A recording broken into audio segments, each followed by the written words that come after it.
அமெரிக்காவில் ட்ரம்ப்புக்கு எதிரான போராட்டங்கள் வந்து வலுத்திருக்குங்க. நாட்டில் வந்து கட்சி சாராத பொதுமக்களை வந்து இந்த போராட்டங்களை நடத்திட்டு வராங்க. அதாவது ட்ரம்ப் கொண்டு வந்த திட்டங்களால் அமெரிக்க மக்களோட மட்டும் இல்லாமல் மற்ற வெளிநாட்டு மக்களும் வந்து கண்டிப்பாக வந்து பாதிக்கப்பட்டிருக்காங்க. ஒரு உதாரணமாக சொல்லணும் அப்படின்னா, ரொம்ப சின்ன எக்ஸாம்பிள் வந்து நான் ஒன்று சொல்லிடுவேன். நம்ம திருப்பூரில் இருக்கிற கிட்டிங் ஃபேக்ட்ரிஸ் வந்து நிறையவே வந்து பாதிக்கப்பட்டிருக்காங்க. அமெரிக்காவில் எதுக்காக வந்து இந்த போராட்டம் பண்ணுறாங்க, அதோட நோக்கம் என்ன, மக்கள் ஏன் வந்து இப்படி ஒன்றிணைஞ்சு போராட்டம் பண்ணுறாங்க, அதோட நேம் என்ன, அதோட ஃபுல் டீட்டெயிலை நான் வந்து உங்களுக்கு கொடுத்துட்றேன். வாங்க வீடியோக்குள்ளார போகலாம். வீடியோ போகிறதுக்கு முன்னாடி என்னோடய வீடியோஸ் நீங்கள் தொடர்ந்து பார்த்துட்டு வரீங்க அப்படின்னா எனக்கு ஹைப் பண்ணி சப்போர்ட் பண்ணுங்கள், லைக் பண்ணுங்கள்.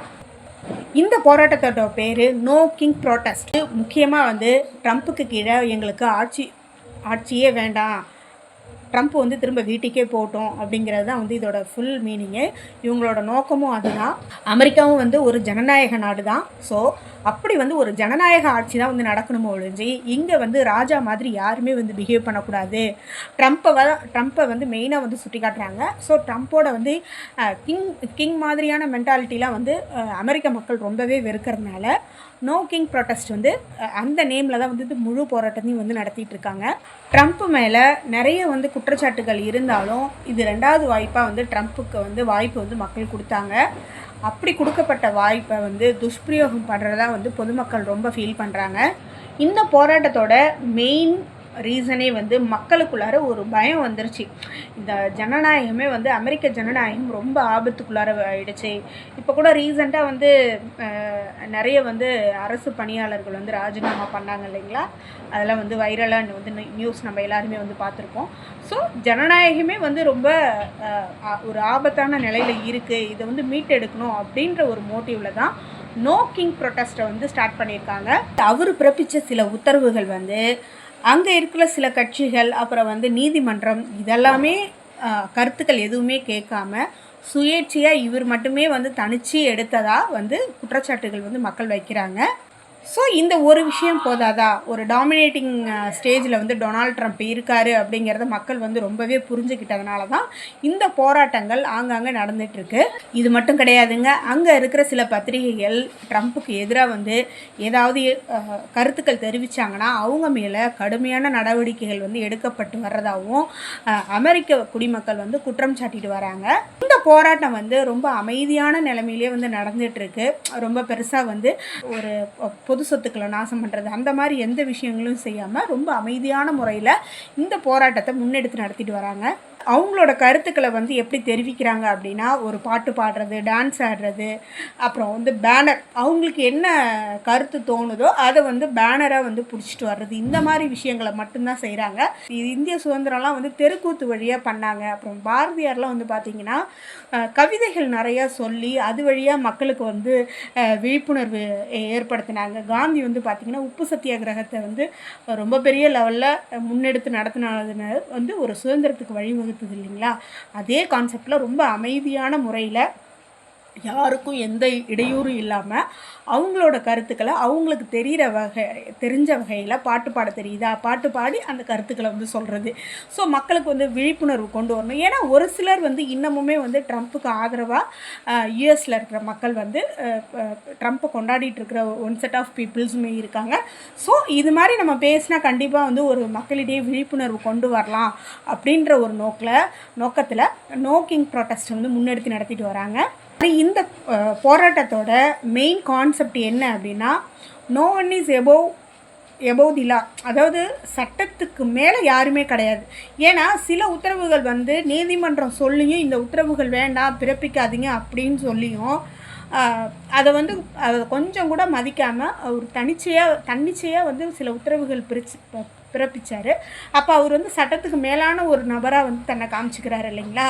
அதனால் இதோட மைய கருத்தே வந்து இந்த போராட்டத்தோட மைய கருத்தே சட்டத்துக்கு மேலானவங்க யாருமே கிடையாது, எல்லாரும் வந்து சட்டத்துக்கு கீழே தான் அப்படிங்கிறது தான் வந்து இந்த மக்கள் வந்து மையமாக எடுத்து நோ கிங் ப்ரொட்டஸ்ட்டை வந்து நடத்திட்டு வராங்க. ட்ரம்ப் மேலே ஏற்கனவே வந்து ஊழல் குற்றச்சாட்டுகள்லாம் வந்து நிறைய இருக்குது.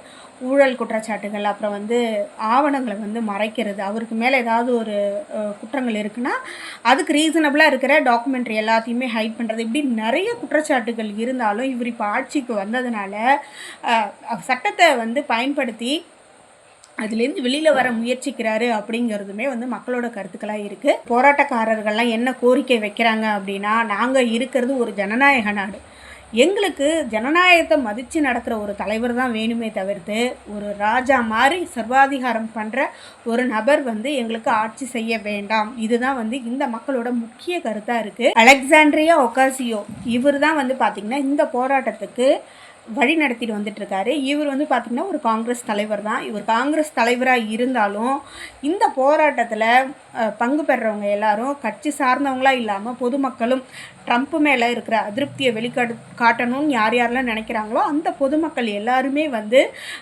இந்த போராட்டத்தில் கலந்துக்கிறாங்க. எலான் மஸ்கோட ஃப்ரெண்ட்ஷிப் கூட இவர் ஆட்சிக்கு வந்ததுக்கு அப்புறம் வந்து பிரேக்கப் ஆச்சு. இது நம்ம எல்லாருக்குமே வந்து தெரியும். ஆல் ஓவராக வந்து பார்த்திங்கன்னா அமெரிக்காவில் இவருக்கு எதிர்ப்பு இருக்கா ஆதரவு இருக்கா அப்படின்னு பார்த்தீங்கன்னா ஆதரவும் இருக்குது. ஆனால் ஆதரவுகளை தாண்டி எதிர்ப்பு தான் வந்து அதிகமாக இருக்குது அப்படிங்கிறது தான் வந்து அப்பட்டமான உண்மையாக இருக்குது. பெர்னியா சாண்டர்ஸ் இவர் வந்து ஜனநாயக கட்சியை சார்ந்தவர். இவருமே வந்து இந்த போராட்டத்தில் முன்னெடுத்து நடத்தக்கூடிய ஒருத்தரில் இவரும் ஒருத்தவர் தான். இவர் வந்து என்ன சொல்கிறாரு அப்படின்னா, இது வந்து ஒரு சுதந்திர போராட்டம் மாதிரி இது அப்படின்னு சொல்லிட்டு அந்தளவு ஒப்பிட்டு பேசுகிறாரு. காங்கிரஸ் தலைவர்கள் ஜனநாயக கட்சி தலைவர்கள் மட்டும் இல்லாமல் சில இயக்கங்களும் இருக்காங்க. அதாவது ஃபார் எக்ஸாம்பிள் உங்களுக்கு சொல்லணும் அப்படின்னா MoveOn.org இந்த மாதிரியான ஆர்கனைசேஷன்லாம் நிறைய இருக்குது. ஸோ பொதுமக்களோடு சேர்ந்து சில ஆர்கனைசேஷன்ஸுமே வந்து இந்த போராட்ட காலத்தில் வந்து இறங்கியிருக்காங்க. இந்த போராட்டங்களில் எங்கெங்கே நடந்துகிட்ருக்கு, அதாவது ரொம்ப சிவியராக நடக்குது அப்படின்னா New York, Washington, California, Oregon, Texas இந்த இடங்கள்லாம் வந்து பார்த்திங்கன்னா இந்த பிராந்தியங்கள்லாம் வந்து பார்த்திங்கன்னா போராட்டம் மிகப்பெரிய அளவில் நடந்துகிட்ருக்கிறதா வந்து சமூக ஊடகங்களில் நியூஸ் வந்துட்டுருக்கு. இவ்வளோ போராட்டங்கள் நடந்து வந்தாலும் ட்ரம்ப்போட பதில் என்னவா இருக்குது அப்படின்னா, இது வந்து ஆக்சுவலி வந்து ஒரு உண்மையான போராட்டமே கிடையாது, இது கம்ப்ளீட்டாக வந்து ஃபேக் தான். இங்கே எப்படி சொல்லுவாங்க, எதிர்கட்சிகள் பண்ணுற சதி அப்படின்னு சொல்லுவாங்க இல்லைங்களா, அதே மாதிரி தான் ஆப்போசிட் பார்ட்டிஸ் பண்ணுற ஒரு ஃபேக்கான ப்ரோட்டஸ்ட் அப்படின்றது தான் வந்து ட்ரம்ப்போட கருத்தாக இருக்குது. இந்த போராட்ட குழுக்களெல்லாம் வந்து கண்ட்ரோல் பண்ணுறதுக்கு நேஷ்னல் கார்டுன்னு ஒரு டீம் அனுப்பி சில கைது நடவடிக்கைகளையும் வந்து ட்ரம்ப் வந்து மேற்கொண்டிருக்காரு. இந்த போராட்டத்தை அங்கே இருக்கிற நீதிமன்றங்கள் நீதிபதிகள் எல்லாருமே வரவேற்கிறாங்க. ஸோ அப்படி சப்போஸ் வந்து இல்லாத விஷயங்களை முன்னிலைப்படுத்தி ஒரு ப்ரொட்டஸ்ட் நடக்குது அப்படின்னா கண்டிப்பாக வந்து ஆதரவு வந்து நீதிபதிகளே வந்து கொடுக்க மாட்டாங்க. ஸோ நீதிபதிகள் அங்கே இருக்கிற எதிர்கட்சியினர் எல்லாமே வந்து இந்த போராட்டம் வந்து நல்லது தான், இது வந்து ஒரு சுதந்திர போராட்டம் மாதிரி தான், ட்ரம்ப் வந்து எல்லாம் மீறி போயிட்டுருக்காரு அப்படிங்கிறத முன்னிலைப்படுத்தி சொல்லிட்டு இருக்காங்க. போராட்டம் வந்து ஏதாவது ஒரு தாக்கத்தை ஏற்படுத்துச்சா அப்படின்னு கேட்டால் கண்டிப்பாக வந்து நிறைய தாக்கங்களை ஏற்படுத்திக்கிறதா பத்திரிகைகள் வந்து சொல்கிறது. குறிப்பாக 18 வயசுலேருந்து 35 வயசுக்குள்ளார இருக்கிறாங்க இல்லைங்களா, அவங்களுக்கு ட்ரம்ப்போட ஆட்சி வந்து இல்லாத தன்மையை வந்து ஏற்படுத்தியிருக்கு. இது மட்டும் கிடையாதுங்க, அங்கே இருக்கிற சோஷியல் மீடியாவில் ஹேஷ்டேக் பண்ணி நோ கிங் அப்படிங்கிற ஹேஷ்டேக் போட்டு ட்ரெண்ட் பண்ணி விட்டுட்ருக்காங்க. இன்ஸ்டாகிராமு, எக்ஸு, அப்போ யூடியூப் ஷார்ட்ஸு, இன்ஸ்டாகிராம் ரீல்ஸ் இதிலலாம் வந்து பார்த்திங்கன்னா ட்ரெண்ட் பண்ணி விட்டு வராங்க. இது ஒரு பக்கம் இருந்தாலும் ட்ரம்ப்போட பிஹேவியரால் அவரோட கட்சிக்குள்ளாரையே வந்து கட்சி பூசல்கள் ஏற்பட்டு ஒரு சிலர் வந்து அந்த கட்சியை விட்டே வந்து விலகி இருப்போம் அப்படின்ற ஒரு மைண்ட் செட்டோட விலகி இருக்காங்களாம். இது ஒரு பக்கம் போராட்டங்கள் நீண்டுக்கிட்டே போனாலும் ட்ரம்ப் வந்து தன்னை மக்களுக்கு நல்லது செய்கிற மக்கள் நலத்திட்டங்கள் கொண்டு வர்றதுக்காக போராடும் ஒரு பெரிய தலைவராகவும் தனக்கு நோபல் பரிசு உலக அளவில் வந்து அமைதியை ஏற்படுத்துறதுனால தனக்கு நோபல் பரிசு வேணுங்கிறதையுமே தன்னோட கருத்தில் மட்டுமே வந்து குறியாக இருக்கார். அதை வந்து மக்கள் மத்தியில் ஸ்ப்ரெட் பண்ணுறதுக்கான அனைத்து நடவடிக்கைகளும் எடுத்துகிட்டு வர்றாரு. நம்ம எல்லாருக்குமே தெரியும், நம்ம நாட்டு விஷயத்தில் இப்போ பாகிஸ்தான் கெஞ்சி கூத்தாடினதுனால நம்ம வந்து போரை வந்து முடிவுக்கு கொண்டு வந்தோம். ஆனால் நான் தான் வந்து போரை நிப்பாட்டினேன், அதனால் எனக்கு நோபல் பரிசு வேணும் அப்படின்னு சொல்லியெல்லாம் வந்து ட்ரம்ப் வந்து நிறைய உளறிட்டு இருந்தார். அது இப்போ நோபல் பரிசு இப்போ கொடுத்து முடித்தோம், அடுத்த வருஷமாவது எனக்கு வேணும் அப்படின்னு சொல்லி கேட்டுட்டு இருந்தார். ஸோ இந்த மாதிரியான தன்னை ஒரு தலை சிறந்த லீடராகவும் ஒரு அமைதியோட சின்னமாகவும் தன்னை வந்து காமிச்சிக்கிறதுல ட்ரம்ப் வந்து ரொம்ப மெனக்கிட்டு பண்ணிகிட்ருக்காரு. பட் அவர் எவ்வளோதான் பண்ணாலும் அங்கே இருக்கிற சோஷியல் மீடியாஸில் இவருக்கு எதிரான இவரை கிண்டல் பண்ணி கேலி சித்திரம், அதாவது மீன்ஸ்லாம் போடுறாங்க இல்லைங்களா, அதெல்லாம் வந்து போட்டு அந்த நோ கிங்ஸ் அந்த ட்ரெண்டிங்கோட இவரை போட்டு கலாய்க்கிறது, இவருக்கு எதிரான கருத்துக்களை வந்து தெரிவிச்சிட்ருக்கிறது, இவர் எந்த மாதிரி விஷயங்கள்லாம் அடாவடித்தனம் பண்ணுறாரு அப்படிங்கிறதெல்லாம் வந்து தெளிவாக வந்து சோஷியல் மீடியாவிலையும் சரி மக்களும் வந்து நல்லா புரிஞ்சுக்கிட்டு இந்த போராட்டத்துக்கான சப்போர்ட் வந்து அதிகமாக இருக்குது அப்படிங்கிறது தான் உண்மை. எது எப்படி இருந்தாலும் உலக வரலாற்றில் பெரும்பான்மையாக இருக்கிறது ஒரு மோசமான ஆட்சி இருக்குது அப்படின்னா மக்கள் போராட்டம் பண்ணி முடிவுக்கு கொண்டு வந்திருக்காங்க. இது வந்து நிறைய நாட்டில் வந்து நடந்திருக்கு. அந்த வகையில் தான் இந்த போராட்டமும் நடத்திட்டுருக்காங்க. ஸோ இதோட போராட்டம் வந்து எந்த வகையில் போகும் அப்படிங்கிறத நம்ம எல்லோரும் வெயிட் பண்ணி தான் பார்க்கணும். என்னோடய வீடியோஸ் பார்க்குறீங்க அப்படின்னா கண்டிப்பாக எனக்கு லைக் பண்ணி சப்போர்ட் பண்ணுங்கள். நோட்டிஃபிகேஷன் அழுத்திக்கோங்க. அப்போ தான் நான் போடுற எல்லா வீடியோவும் உங்களுக்கு வரும். பெல் பட்டன் அழுத்திக்கோங்க. Thank you friends.